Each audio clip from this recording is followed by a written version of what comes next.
Okay, so, Hari sir, can you please explain how the banking system works in India?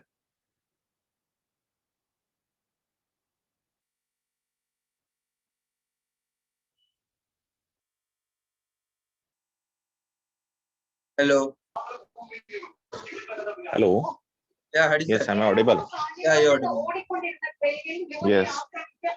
Can you please So the explain how banking the system banking system works? basically, yeah. So banking system basically works on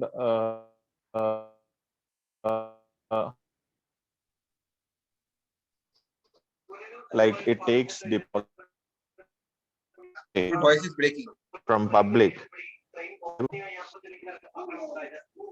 Hello. Yeah, you're audible. Yeah. So I am saying the banking system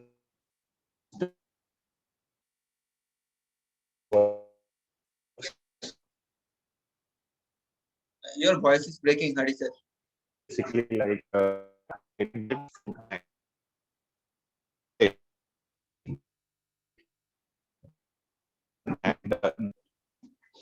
hello. Hari sir, your voice is breaking. Yeah, I am having some network issue, I guess. Is Okay, okay, it you can better say. now?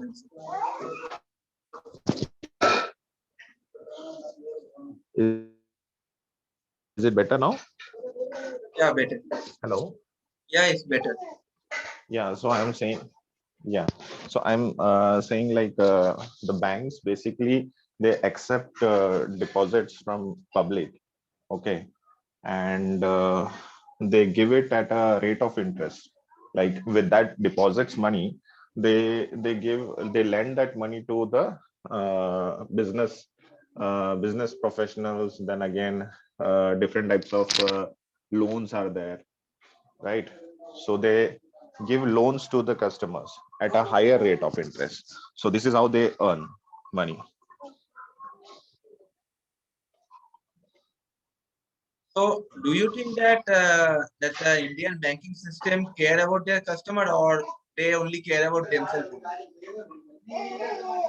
only? No bank like does really uh, care about the customers, because bank is totally a financial institution, right?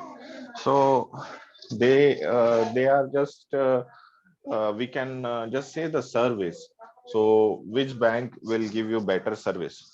So that is important actually. So care in the sense, see, care, what is the definition of care for you?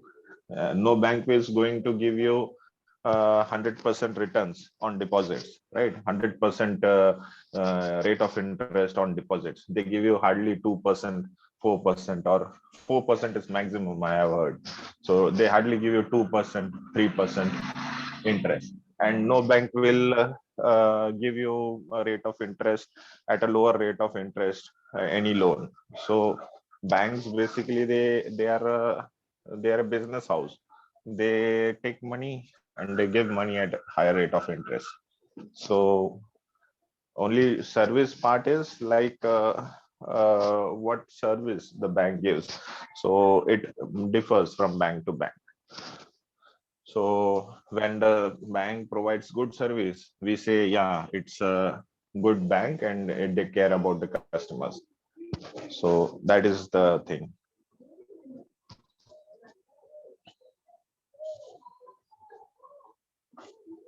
Okay, so, what is the difference between fixed deposit and mutual fund? How they differ from each other? Oh, fixed deposit is a basically a debt. Okay, it's a debt for it is a secured, a much secured one. But when we say mutual fund is into equities and like debt market, like share market. So mainly mutual funds is a combination of debt and equities, and whereas FD, a fixed deposit, basically the bank utilizes the money for much larger purpose like infrastructure development, government bonds. So bank puts that money in such government schemes and government bonds. So the money is much more secure, and the rate of interest or rate of return is fixed. That's why we call it as a fixed deposit.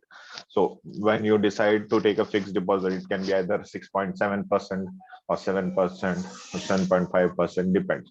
So fixed deposit is basically money is invested in infrastructure projects by bank, huge infrastructure projects.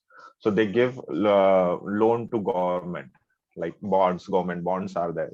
So that is called as fixed deposit. But when we speak about mutual funds, then there will be a fund manager basically. So if you are taking a mutual fund of suppose XYZ or ICICI Bank, or you are taking of Nippon Wealth Management or something like that. So they will have a fund manager who takes money, they collect money from all individuals. All the money corpus is then invested in different stocks. So they do invest in bonds as well, government bonds, but the ratio is very less compared to fixed deposits. So they invest in stock markets, equities, then again lots of they are called as domestic institutional investors like DIIs. So they invest it, and at the maturity, whatever is the amount that they earn, that is what the customer will get. But it is risky. If the market goes down and if there is loss, then there is a possibility that you invest 2 lakh and you get only 1.5 lakh or 1 lakh in return. So that is a risk, but you can also enjoy the benefits of higher returns sometimes. So if you invest 2 lakh, maybe within a period of year or two, you can double the money, 5 lakh or 6 lakh also. But that is not possible in fixed deposit. Fixed deposit, the rate of interest is fixed, and for doubling you require almost 7 to 10 years of time, depends on what type of fixed deposit you are having. So it doubles usually in 10 years of span, a fixed deposit. And is it clear, Ditra? Yeah, more or less clear. So, on which Okay. one do you think that college students should invest in, fixed deposit or mutual fund? No, Which see, would you prefer more? no, preference depends on your risk appetite. How much is your risk appetite? What is your what we call as what is your amount of money that you are going to invest? So there is a formula where you can check how much money you can invest in. It's not a formula. They say like as per the financial experts, if you are at the age of retirement, like if you are 60 plus, so you must invest around 80% of your money into fixed deposits only, or any such type of schemes, government schemes. So that is much safer and secure option. But if you are at a age of 30 or 35 or probably less than that, you fall in the range of suppose 35 to 50, sorry, 25 to 50, 25 to 50 years, then you can put around 60% of your fund, ideal fund, you can allocate it into equities and share markets and mutual funds. And remaining 20% you can invest in fixed deposits, and remaining 20% you can invest in real estate, maybe something else. You can do it like insurance or something, right? So this is how the formula or the structure should be. So the reason behind this is when your age is more, so the risk health issues might be more. So for yourself, so you must have that immediate liquidifying cash with you. So there must be some savings in your bank account, and also fixed deposits you can easily get liquid cash from you can get that in cash form very easily. So fixed deposit is preferred for that. So that means that for the young age, mutual fund is better, and for the old age, fixed deposit is better. Correct. Okay, so how do you think HDFC Bank is better than any other banks? Why do you think it is at the top? What thing? HDFC Bank. So why is HDFC Bank better than Huh. any other bank? Better than any other bank. Yeah. So see, basically, if you compare banks, so you the rate of interest, right? So the rate of interest and the quality of service that HDFC Bank has. So if you say, if you ask someone from which bank to take a home loan, or from which bank I should take a personal loan, so the first thing everyone will say is, for home loan, go to SBI, right? The State Bank of India. And if you are not eligible for SBI, so the next option will be HDFC always, right? Because they have very lucrative rate of interest. And even in personal loans or vehicle loans, car loans, so everywhere the bank is giving very good service and very lucrative rate of interest to the customers. So that is how they are much better. And the management also, service wise, as I told you, service is very good, and service matters a lot. So the customer support given by HDFC Bank is very good as compared to any other nationalized bank. So ICICI is also okay, but HDFC is very good. So that is how it is a good bank.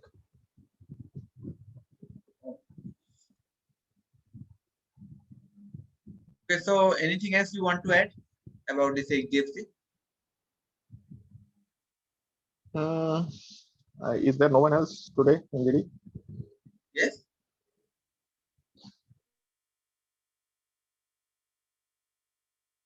Group discussion. Hello. I'm audible. Hello. Yeah, you're audible. So I'm asking today, very few people joined. Only you joined. That's it. Yeah. Only who else is there? Preeti is also there. Preeti Agrawal. Yeah, yeah. Okay. Okay, Preeti, you want to So say something nothing. about HDFC Bank?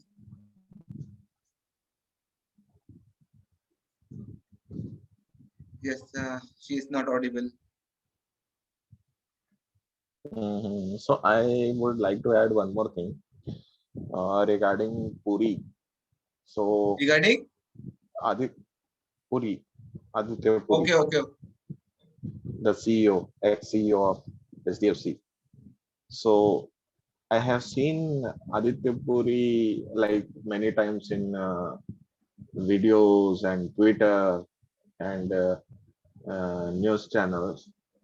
He visits himself to the shopkeepers, like very small shopkeepers in Delhi, Indore. So he himself goes and visits them and asks them whether you are facing any problem in my from my bank, HDFC Bank. So this is something like the other banks should learn from, because a CEO of such a big bank, he goes along with two, three officials of bank, and he goes from shop to shop for marketing, just for marketing and spreading the brand value of his bank. So was really impressed when I saw that video, that he is very down to earth and very simple person. But later on, when he retired, or when he took like when he left the position of CEO from HDFC. So he did lots of insider trading in HDFC Bank. There So was a loss of. lots of shares were sold at a very high, lots, Yeah. not Okay. lost, many shares were sold. Many shares were sold at a higher price by Puri, Dr. Puri, HDFC Bank CEO. So where he invested this money is still a secret because he is not going to keep that money entirely in his own account or somewhere else. He invested that same money in many different what we say companies and startups, and he did that type of thing, insider trading thing, which is still under scanner by some of the officials like government, taxation, and other departments regarding that. So not sure what will be the outcome or how it's going to be in future, but yeah, this was something not expected. Sold some of his stake and kept the most of the shares as an asset, because he remains a silent partner, or if he remains as a what we say acting or a uh, he remains a stakeholder, the bank could have performed much more better now. So as soon as Puri left, there were lots of issues in net banking for HDFC, and even RBI has given notices to HDFC Bank asking to improve their IT like infrastructure, net banking infrastructure. Am I audible? Yeah, you're.